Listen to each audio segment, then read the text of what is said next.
Today at the National Press Club, the international president of Médecins, Frontières, Dr. Christos Christou. His organisation delivers emergency medical aid in about 70 countries, and he'll discuss how their response is being challenged by current conflicts. Dr. Christos Christou with today's Press Club address.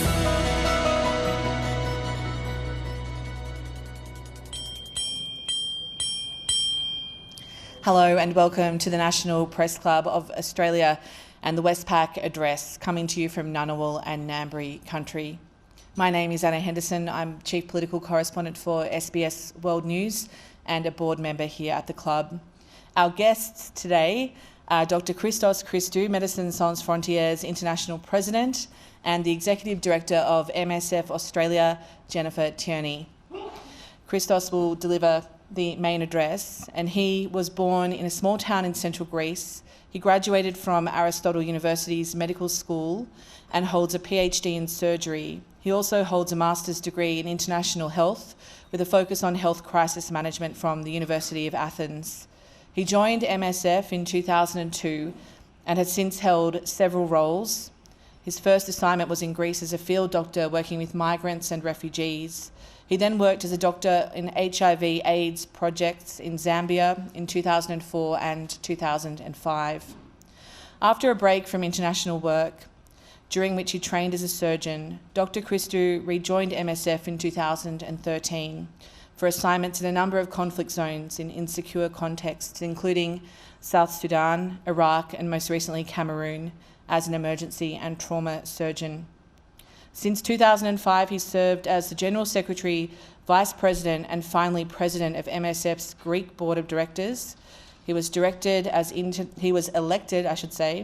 International President in June 2019. He's about to deliver his address, and you can follow this conversation at Press Club Ost or hashtag NPC. Please welcome Dr. Christos Christou.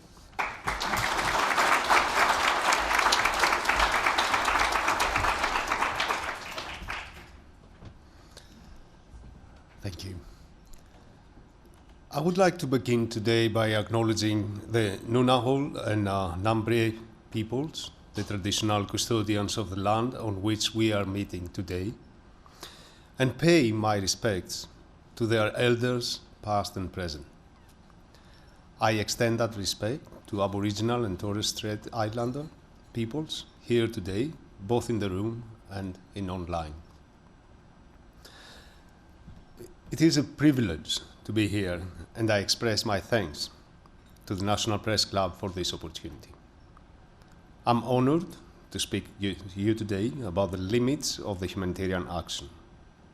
I will focus on two critical humanitarian crises of our time: the wars in Gaza and Sudan. As I speak, Médecins Sans Frontières, or MSF, teams in Gaza are responding to the latest attack. An Israeli airstrike on tents in a camp for displaced people in Rafah. This is unimaginable. These are people who followed evacuation orders to leave northern Gaza, only to be bombed in the south. What could more clearly show that there is nowhere safe in Gaza? MSF is doing what we can to care for 180 people injured in this attack.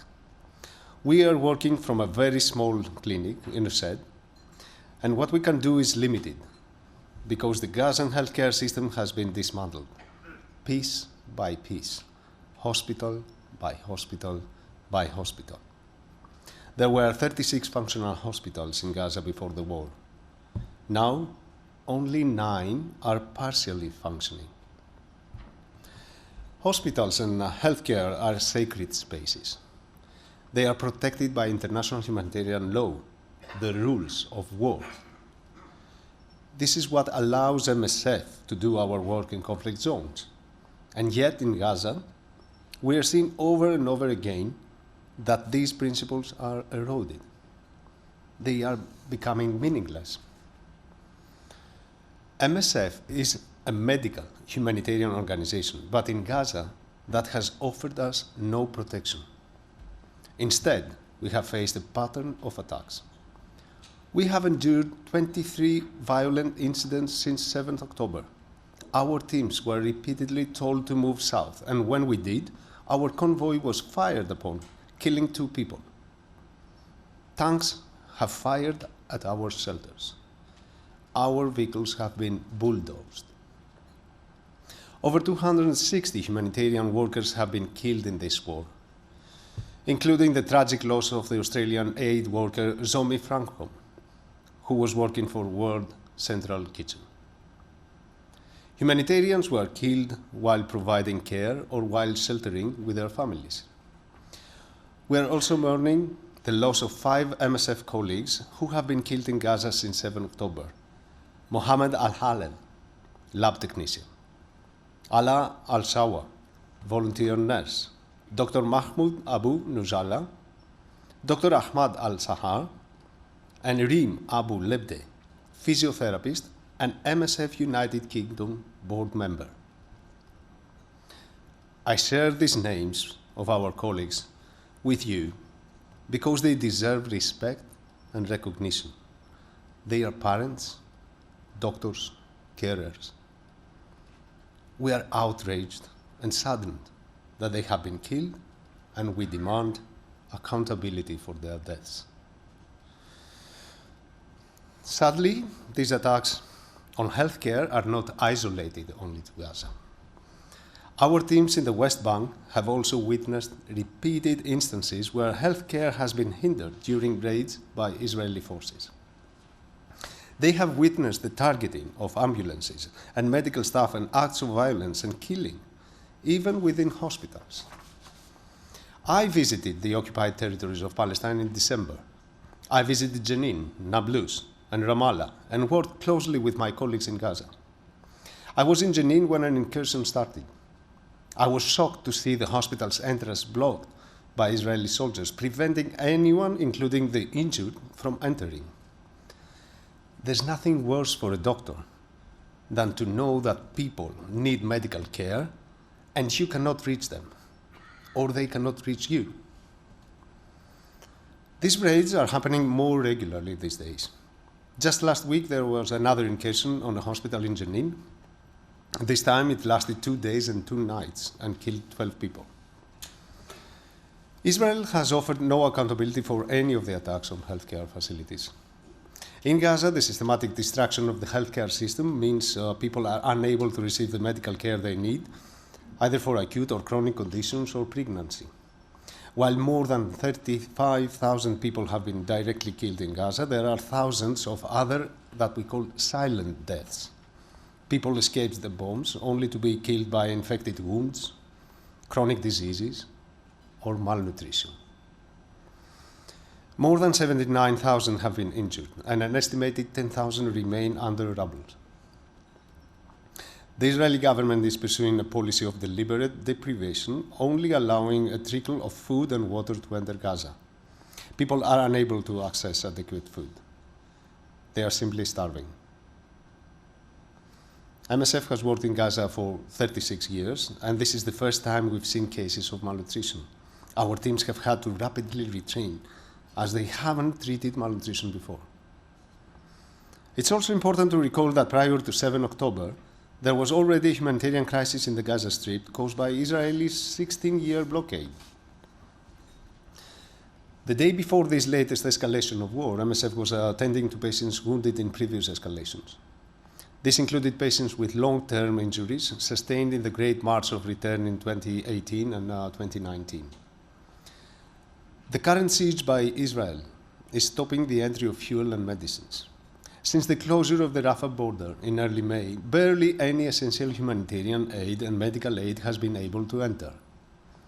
The situation in Gaza has never been so dire. The food, water, and medical supplies so desperately needed are sitting just across the border in Egypt, of use to no one. The US has also recently announced a temporary floating pier to bring aid in. But this is a glaring distraction from the real problem: Israel's indiscriminate and disproportionate military campaign. There would be no need for such creative solutions if Israel stopped its bombardment and punishing siege. There would be no need if Israel opened its borders and allowed for the safe the distribution of aid within Gaza. As part of the international community, Australia should insist on an immediate humanitarian access using the roads and entry points that already exist. Humanitarian aid is something of an illusion in Gaza right now. Yes, MSF is conducting and is continuing to work in Gaza. We will continue to stand by our patients and our more than 400 Palestinian staff. This is our basic act of solidarity. This is how we defend humanity. We're working in 2 hospitals, really at this right moment, Al-Aqsa Hospital, Nasser Hospital, 1 clinic in Gaza City, and 5 primary healthcare facilities, including 3 in Al-Mawasi, in Rafah area, and 2 in Gaza's middle area. We are also recently opening a trauma stabilization point in Tal al-Sultan in Rafah. We are supporting thousands of patients each week with primary health care, mental health care, and maternal health care. Every wound that we stitch, every baby that we deliver safely, every child that we vaccinate makes our presence worthwhile.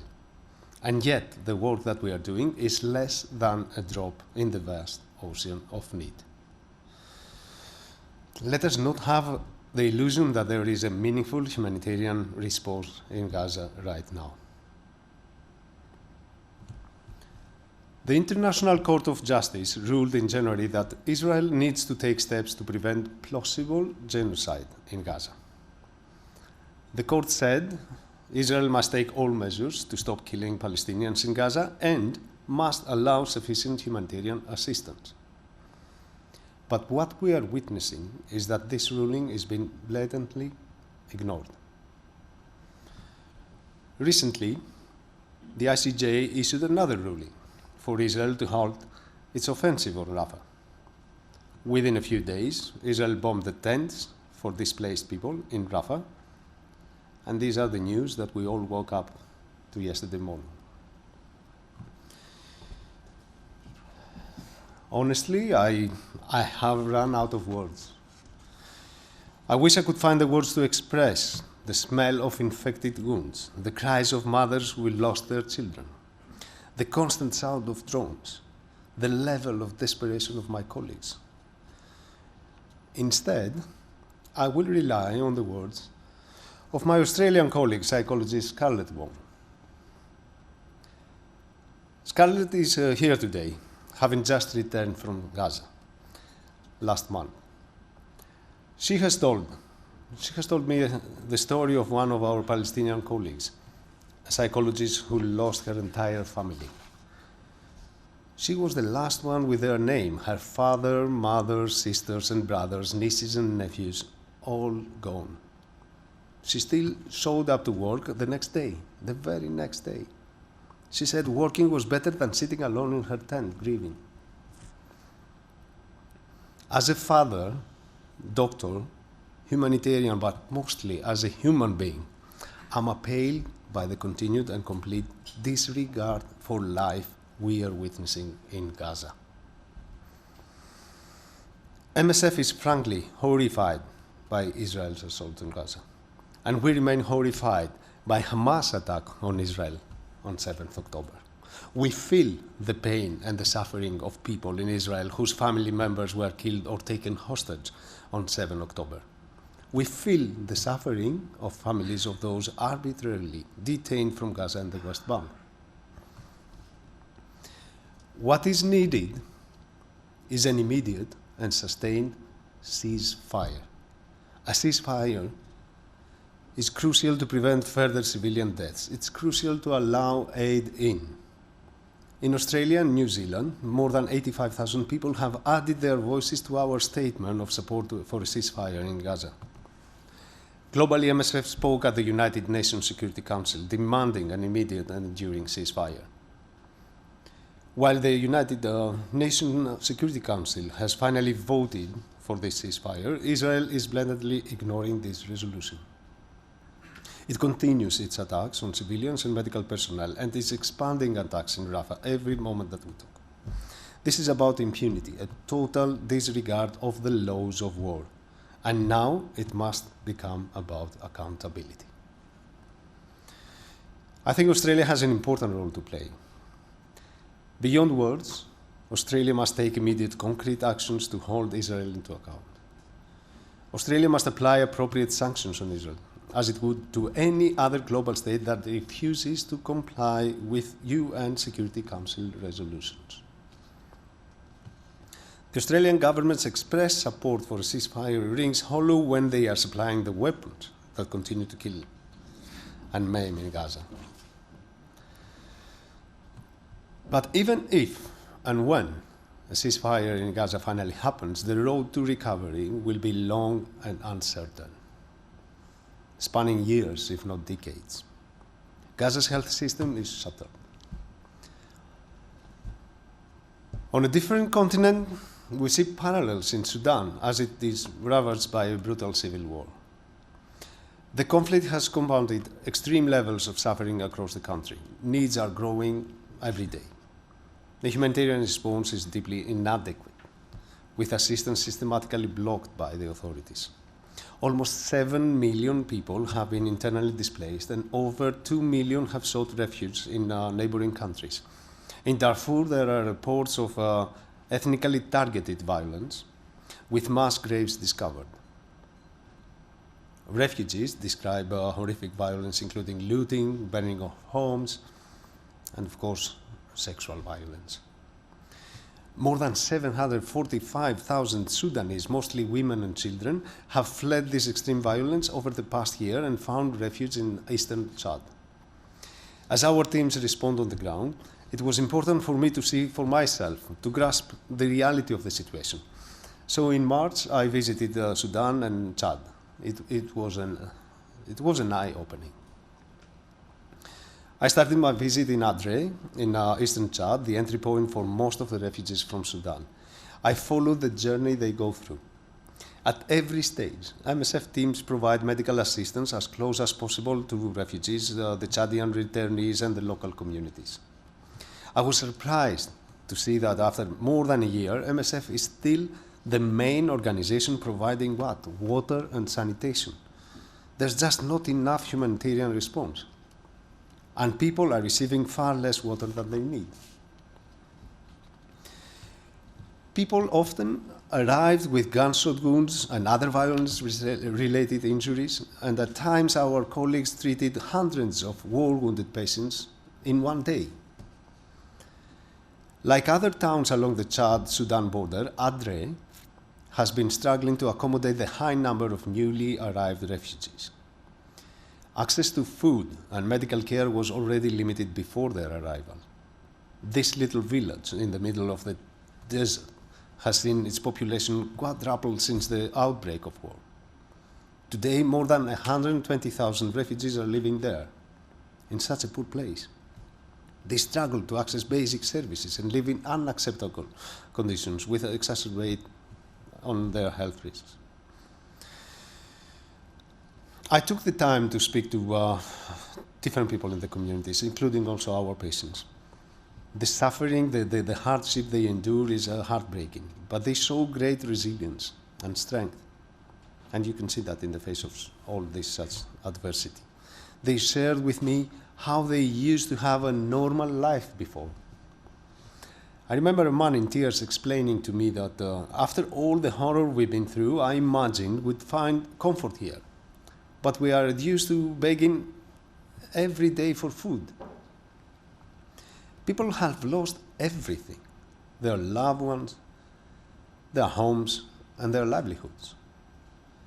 They explained to me how they had only two options: flee to Chad or be killed. These words echoed in my mind. What more can we do? This crisis may not grab headlines or trend on social media, but it demands our attention and our action. The humanitarian response is woefully inadequate. I describe what I saw as a humanitarian desert. because there is a palpable lack of aid organizations on the ground. We have persistently called for an escalation of the humanitarian response, yet commitments continue to fall short.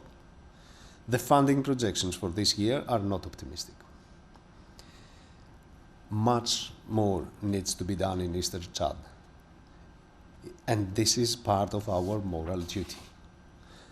There is no excuse for the international community not to act and support the Sudanese who fled extreme violence, treating them with respect, the respect that they deserve. A few days later, I crossed the border from Chad into Sudan. After just a 30-minute drive into Darfur, you immediately see the horrific amount of destruction that has taken place in Al Janina. Entire neighborhoods have been destroyed. There are houses without their roof and bullet holes in buildings. Part of the city looks like a ghost town. In Salenki, people shared with me a horrific story of a patient and surgeon getting shot at while the doctor was operating. Although the doctor survived, the patient died. Armed men stole all the equipment from the hospital. They even threw patients out of beds just to take the beds with them. I heard stories from the dialysis unit where the machines people relied on for life-saving care were just unplugged. These are blatant breaches of international humanitarian law, and yet, shockingly, they are not unusual incidents. MSF has experienced looting and violence across Sudan. For a year, MSF has seen the systematic political obstruction of life-saving humanitarian assistance. Very few international staff have been given visas to enter Sudan to support local staff. Life-saving supplies are blocked from entering Khartoum, the capital. In Wad Madani, we've been left no choice but to halt our work because we can't get life-saving supplies in. Humanitarian assistance from Chad to Sudan is not being properly facilitated and allowed through. And yet people are dying from being unable to access health care. We see catastrophic rates of malnutrition in places like Zamzam camp, where one child dies every hour from a lack of food. This exceptional crisis requires an exceptional response by the international community, not the brazen ignorance we are seeing. Before the start of the war, there were dozens of international organizations responding across the country. Now there are almost none. For a crisis of this scale, this is unfathomable. It is unacceptable. There is no doubt that there are enormous challenges in Sudan, but they are not insurmountable. We have a moral obligation and responsibility to continue to do everything we can to bring attention to this.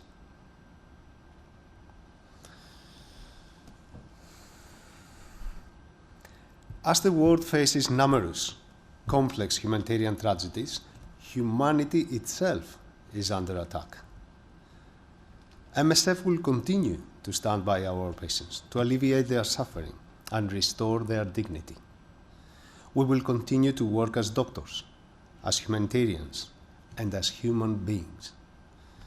We will continue to bear witness and speak out, always based on our medical humanitarian action.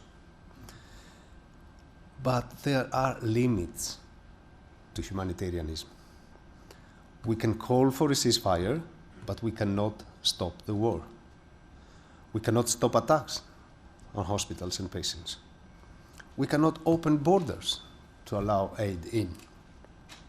These are political responsibilities. We will continue to stress the collective responsibility of the UN Security Council and its members, including Australia, to protect and uphold the rules of war. This underpins all the work that we do. Without it, we can't safeguard the lives of patients and our staff. More than being protected, these rules need to be rebuilt. We need to see stronger measures for holding states and warring parties to account when they are breached. We will continue to call for the protection and amplification of voices both within our teams and independent and impartial journalists who report on these atrocities far beyond the headlines. The complete indifference to humanitarian laws in Gaza and Sudan without any accountability makes our world a terrifying place. A place where violence is uncontested and civilians unprotected. The ramifications of this impunity will echo across generations and across the world. We have a collective responsibility to do all we can to stand on the side of humanity. All and each one of us. Thank you.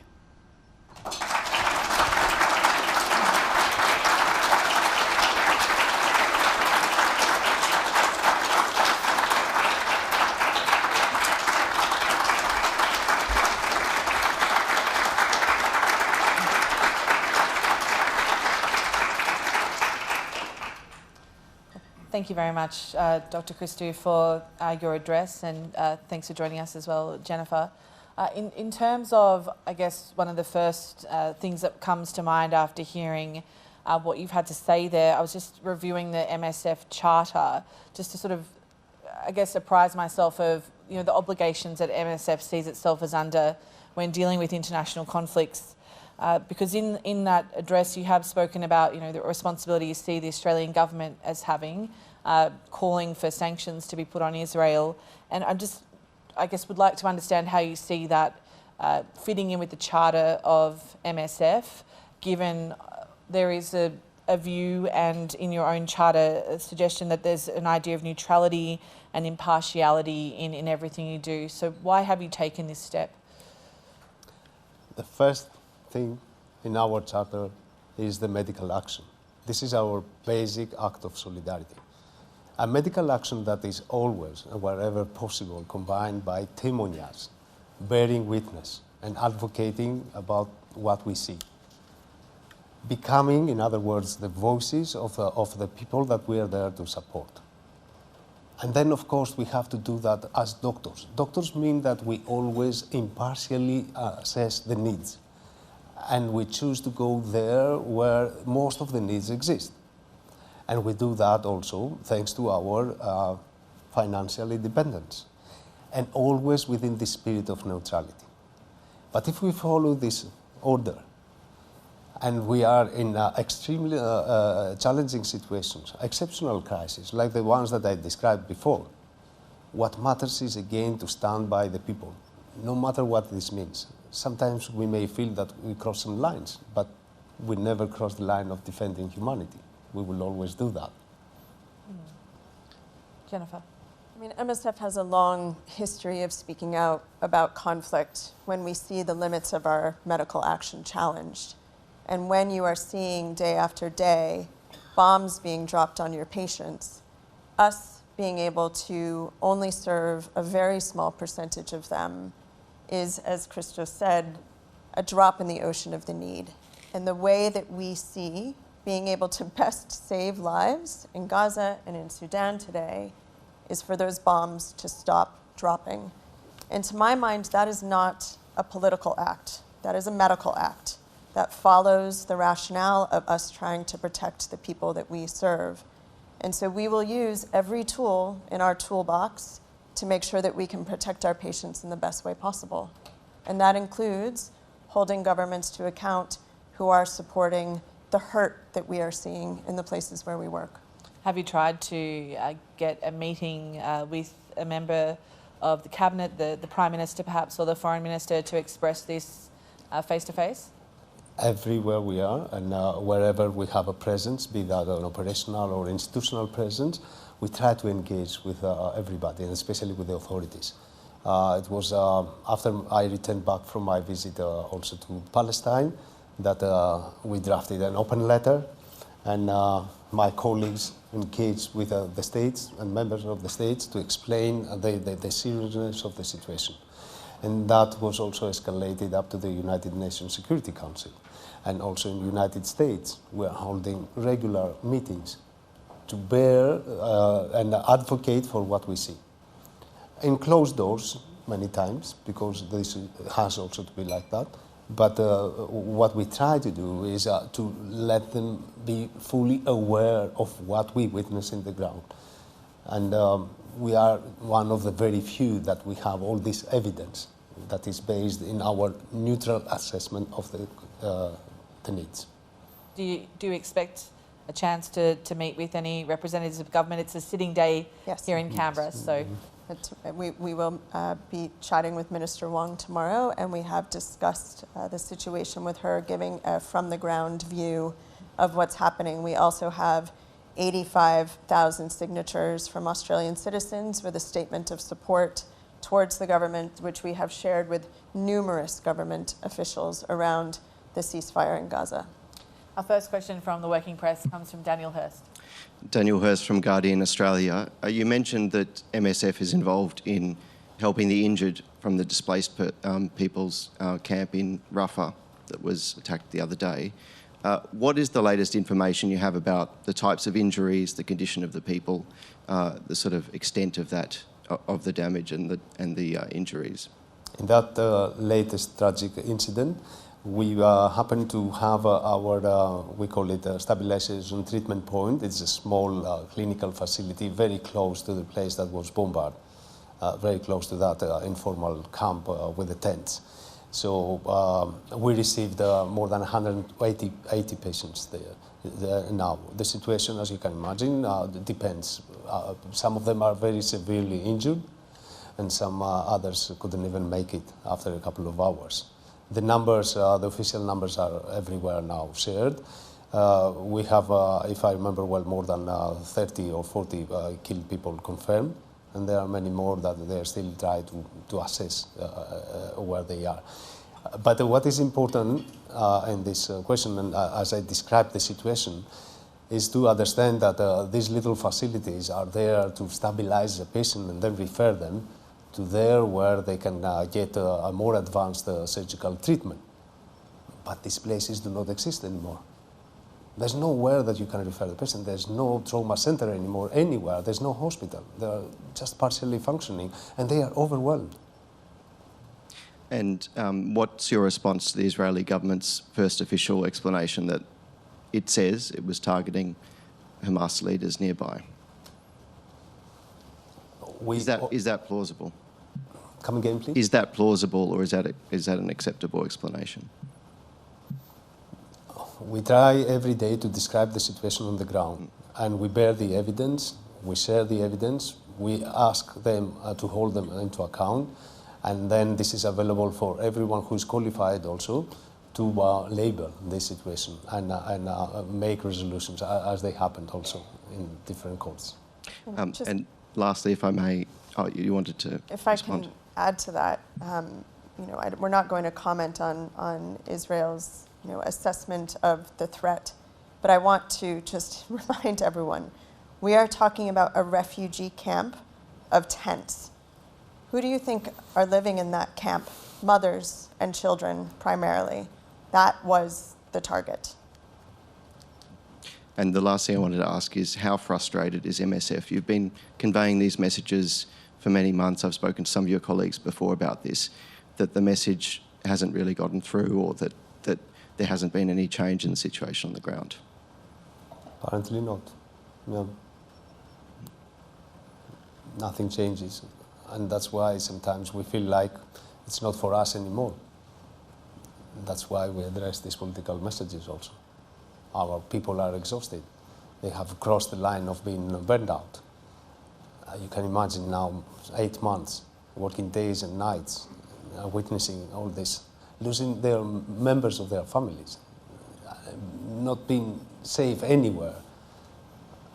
I think we still try to find the words, we cannot find them.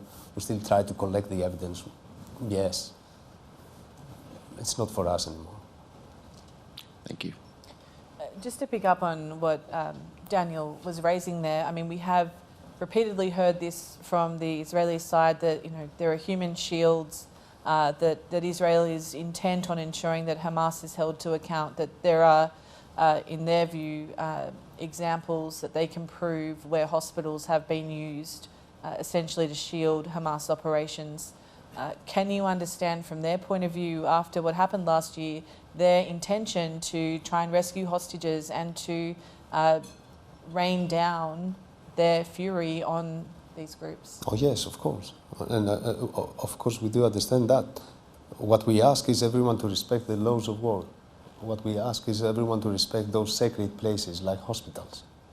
Hospitals have patients. Many times I have been asked, and I really have never heard anything from any of my colleagues about anything happening inside the hospital other than being full of patients.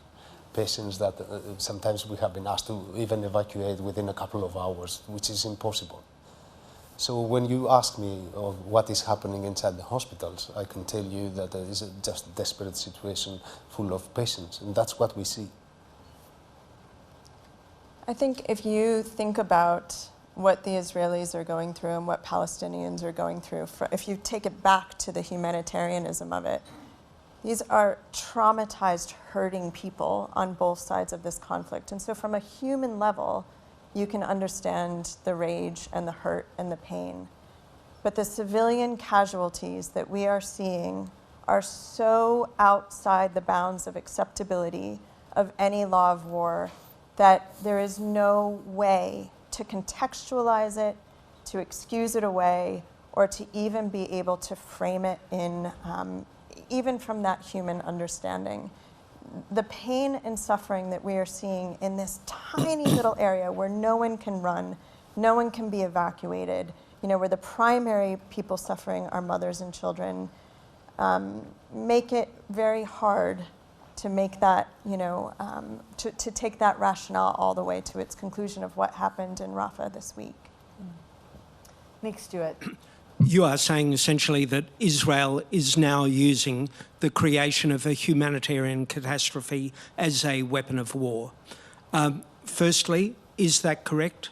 Secondly, if that is the case, what do you demand that Australia's government does? Australia still has some arrangements whereby we purchase equipment from Israeli companies, their military equipment. Would you like to see Australia immediately abandon any relationship with any Israeli companies, particularly in the defence area? And finally, you have made this cry from the heart. How do you feel when you hear about universities like the Australian National University, which says it wants to move the protest so that way the students will basically be not seen, not heard? What do you think of a university that says that it privileges this learning over protests? Yeah. Start first? No. Regarding student protests, we see their pain. You can hear in Christos' voice, we are at the end of our capacity to be able to use words and rationale to stop the suffering. And so we understand people who are expressing solidarity and pain, and we certainly hope that that's being done in a respectful and caring way for anyone who is suffering in this conflict. And I think we'll leave it at that and let the universities and the students decide how to manage. So not a lot of sympathy for the university? I have sympathy for anyone who's trying to run a big organization, and I'm sure Christos does too, because it's not always black and white. Yeah. So what we see on the ground is indeed siege, disproportionate and indiscriminate bombardment of civilians, of kids. We see blockage of the humanitarian aid. We have seen attacks in our hospital facilities everywhere. We have lost colleagues. There's no one safe in Gaza. What does this mean? There are those that they are qualified to draw conclusions and make resolutions and rule. We will keep being there, standing by all the civilians and all the people that they are in need. We show empathy for everyone. We know what does it mean to be in pain. We know what does it mean to be a hostage. But at the same time, what we ask, first and foremost, is the respect of the laws of war, And more specifically, when it comes to your questions about different governments, be that the Australian one or not, is ceasefire. And please, we need an unimpeded humanitarian aid right now. And you call upon Australia to diversify, to cut arms, any arms or related military agreements with Israel? We cannot go to political solutions, because I think what you expect from doctors is to keep providing to you the evidence, and that's what we do. But now we are in a moment where we raise the alarm and we say it's not the humanitarians that can provide the solution. The solution is political. It's your responsibility. Start with the ceasefire. How you're going to do the ceasefire, you have to figure out. And what is your leverage? You, in Australia, in Europe, in the United States, in all over the world.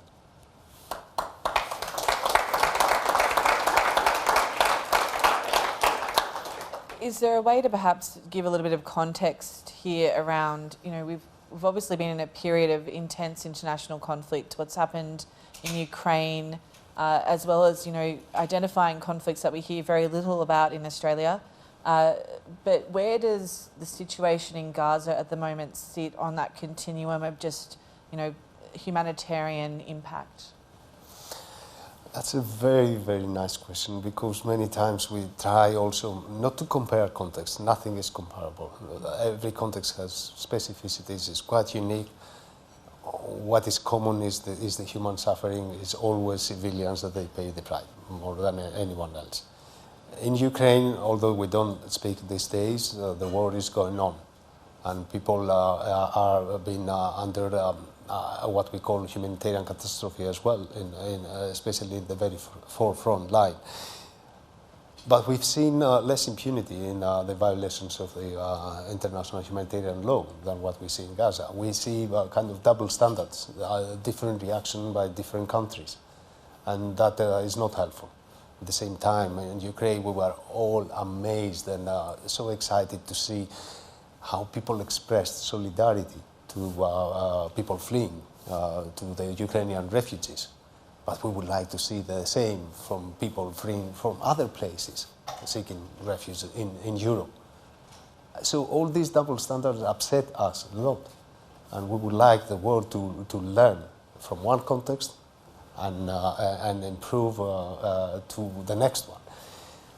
That this does not happen. And then, of course, there are so many reasons why there is so much attention in this exceptional crisis in Palestine.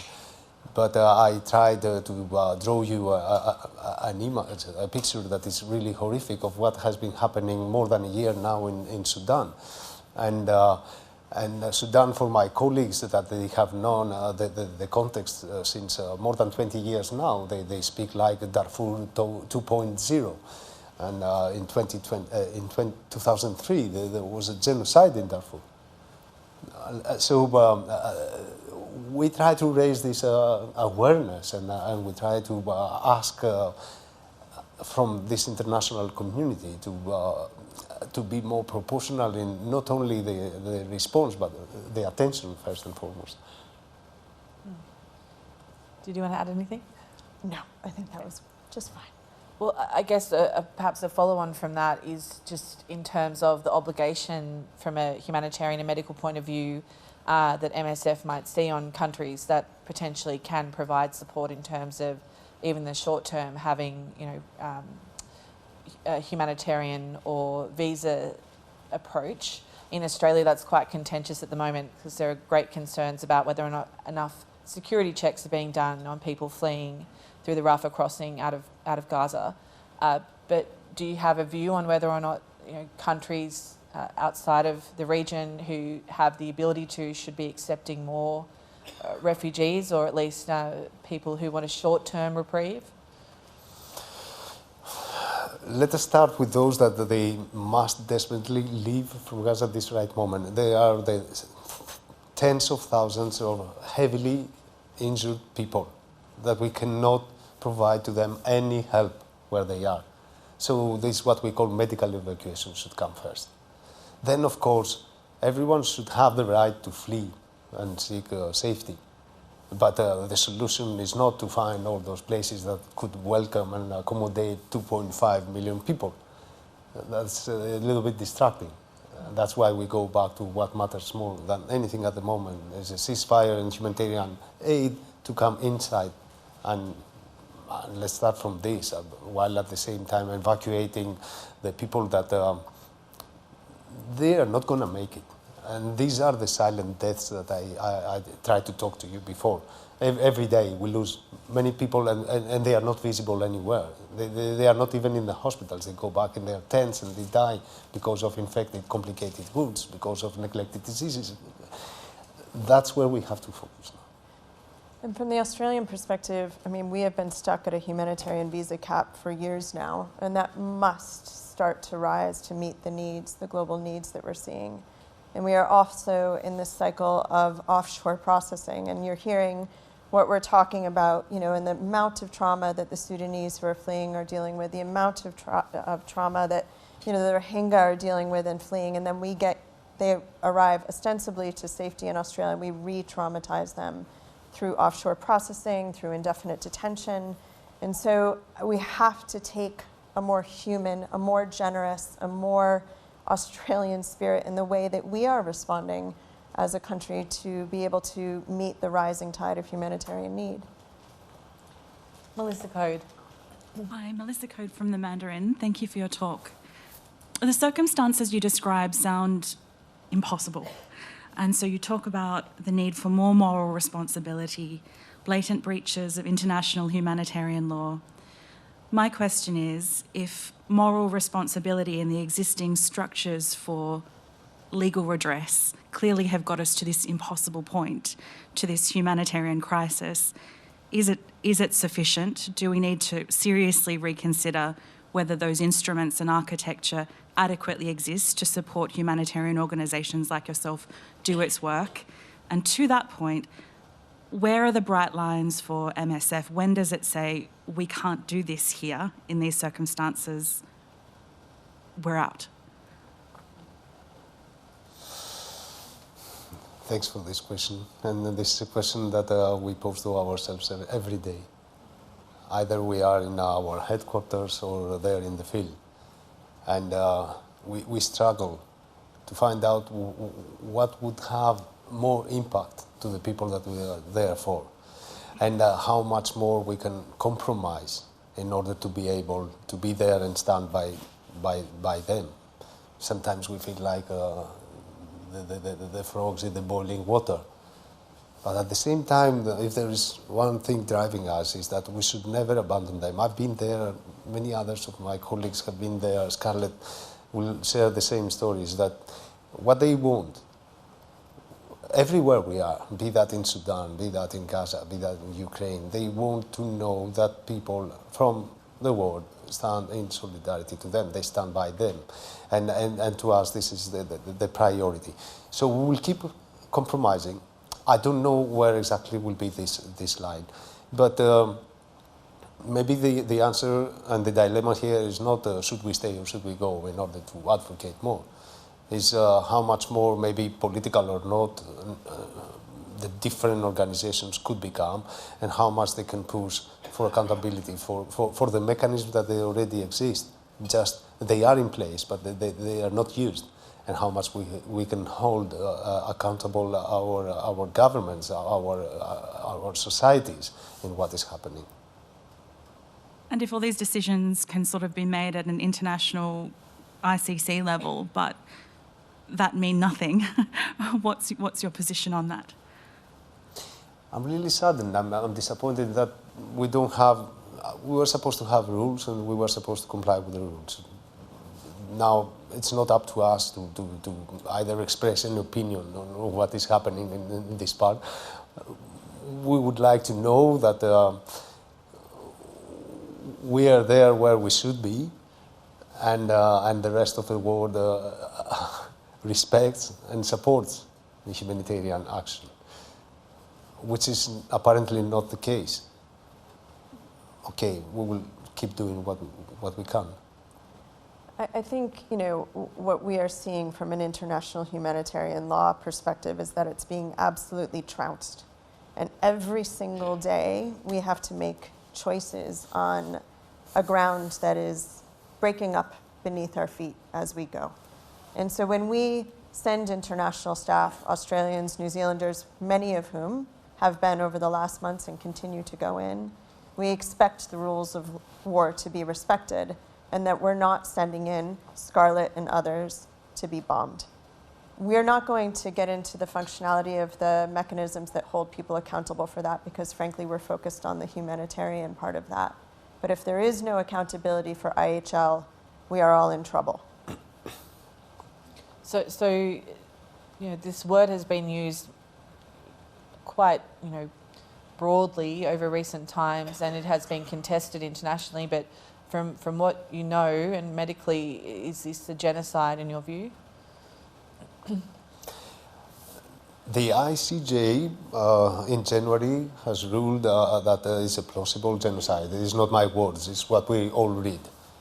What we can tell you by being on the ground, by have been every day there witnessing, experiencing, treating, is that nothing has happened and nothing has changed in order to prevent this. And this is what we will keep hearing from us. And whenever anything changes, we will also be here to tell you that, okay, now that's what we need. And since May 9th, it's gotten worse. So plausible genocide was said out loud. There is now less food aid, less fuel, less water, and an acceleration of all of the elements that the ICJ has been talking about as elements of a plausible genocide. That's all we can say. Nick Coatsworth. Nick Coatsworth, 9 News. Just to start with, Scarlett, Christos and Jennifer, thank you for what you're doing. I'm incredibly proud to have ever had an association with the MSF because of what you're doing here today and what you've done, Scarlett, in Gaza, so thank you. My question, Christos, you started in 2002, your MSF journey. I started mine in 2004. In 2007, as I was about to go to Zelenge, which you visited, in Darfur, there was wall-to-wall coverage, and it was in the post-genocide period. Wall-to-wall coverage on the 24-hour news cycle that I was watching in my hotel room as I was waiting to get my visa in Paris. Now we see almost nothing. And yet, as you described it, this is Darfur 2.0, with 725,000 displaced people and one child in refugee camps dying every hour from malnutrition. What has changed in this world between 2007 and 2024 to make it so?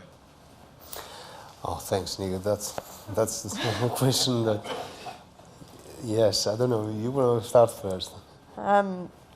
I think journalism has changed. I mean, we work very closely with journalists, and I think that the international desks have changed. There is less funding, there are less people on the ground, there are less researchers, there's just less capability for journalists to be able to report. We hear it all the time, and it's not for lack of wanting to, and it's not for lack of desire to be reporting on those things. Social media, obviously, is another thing. You're just not, one humanitarian focus. You have 15 across social media, so it's splitting eyes.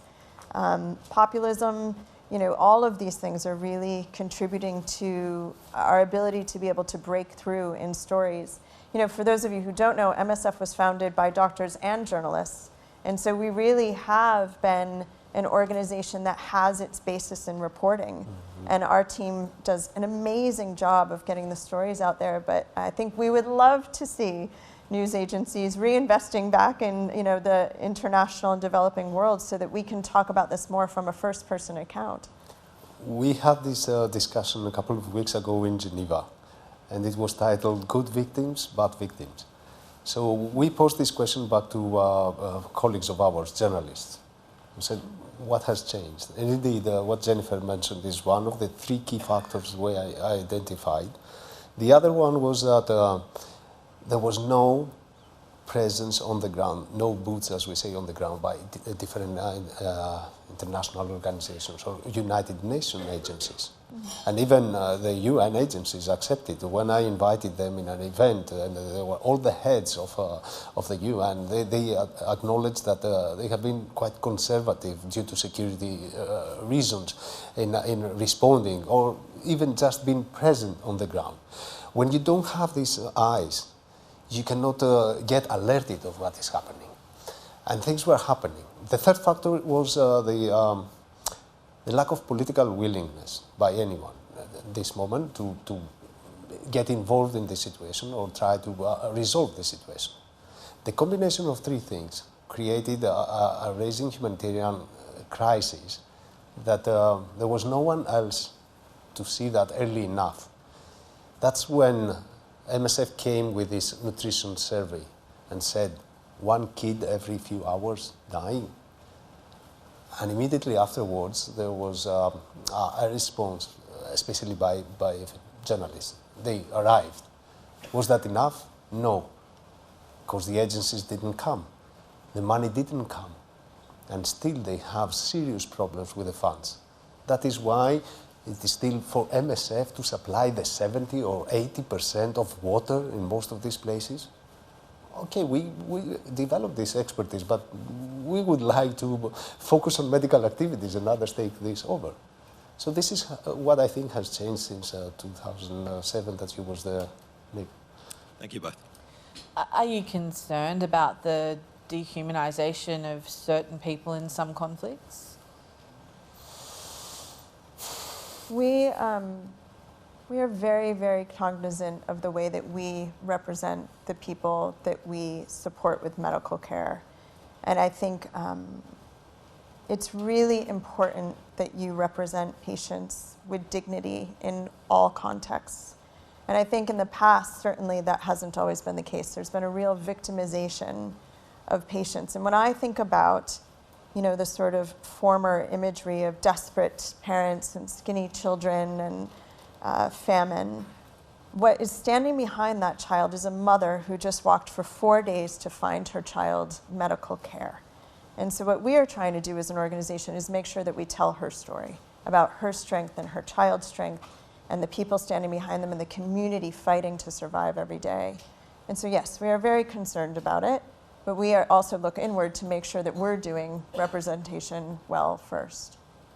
In the biggest of the humanitarian crises that we've been present or responded in all these more than 50 years, digging behind and trying to understand the problem, it was indeed the dehumanization by fellow human beings, be that Rwanda, Srebrenica, even nowadays. And then, of course, in a different scale, when we look at the people fleeing, the migrants, the language we use again, this is what is the start, the cause of the problems. When we don't look at each other as equal, when we don't look at each other as human beings, when we cannot even dare to say that no matter what, we have to stand by each other, then what we see is all of us to be really co-opted in very anti-humane narratives, in a very populist demagogic way, and that's what we see everywhere.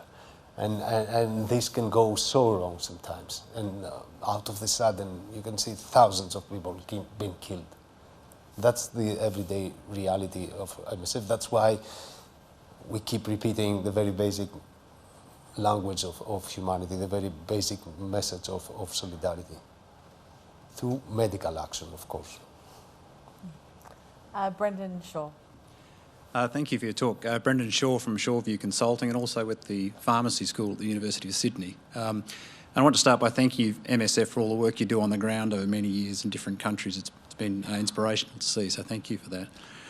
My question's about actually the people who work for you and with you in situations. You mentioned before that now hospitals and clinics are starting to become targets for some of these things, and we've seen ambulances being targeted as well. I'm just wondering actually about the healthcare professionals who work with you, the doctors, the nurses and those. How do you, as an organisation at a practical level, how do you protect those people? How do you look after them?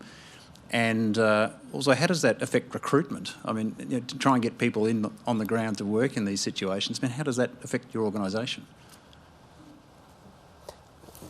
It's getting worse and worse. It's not only what I described to you today in Gaza. We have documented more than 1,000 attacks in health facilities in Ukraine. We have experienced in 2015 the bombing of one of our trauma centers in Kunduz by the United States Air Force. We've lost colleagues, and we've lost patients that were sedated inside the ICU. You saw them getting burned. This is the reality. Many responded, reacted, and governments, progressive, like Australians, one like Japanese, and we ended up having the 2286, if I remember well, resolution in the United Nations to protect. We came with campaigns, the Not a Target campaign. But after what we see nowadays, I don't know, we may need to change course. We may need to look differently in all this situation.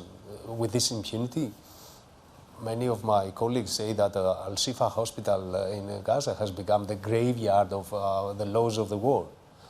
So I don't know what's going to look like tomorrow in everywhere we go. I don't know.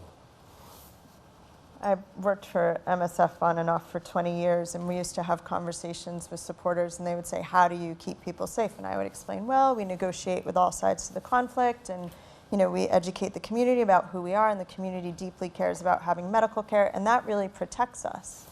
And now I feel like Pollyanna, having said that. I mean, we're now seeing that is there are much lesser guarantee of safety, and I think that Gaza is the extreme context of that. So, Scarlett and I had some conversations before she went off. We make sure that people are very, very, very aware that if you suffer a medical incident in Gaza, we cannot get you out until the Israeli authorities say it's okay, and they might not, get you out for a while. If you have a mental health issue, which in that circumstance would not be a surprise, we cannot get you out. I mean, the permissions, the bureaucracy, the blockages to be able to move people. We have to talk about mental health. We have to talk about care when people return. That's for international staff.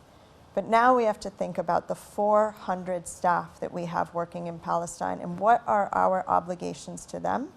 What is our duty of care to them? I mean, this is an exceptional circumstance, and so this is one of the questions that we're asking ourselves. Many of them want out. Of course they do. It's hell on earth for them and their families. How do we support them in the best way possible in what is a really impossible circumstance?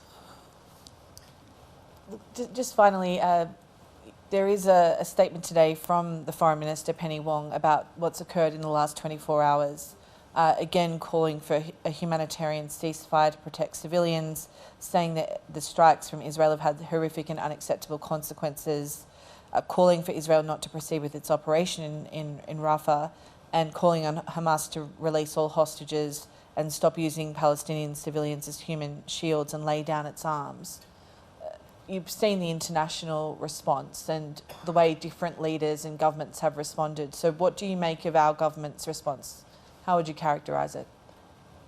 I am happy to hear the language coming out of Minister Wong's office. I think it's really important. Those words matter. It matters that the Australian government leads.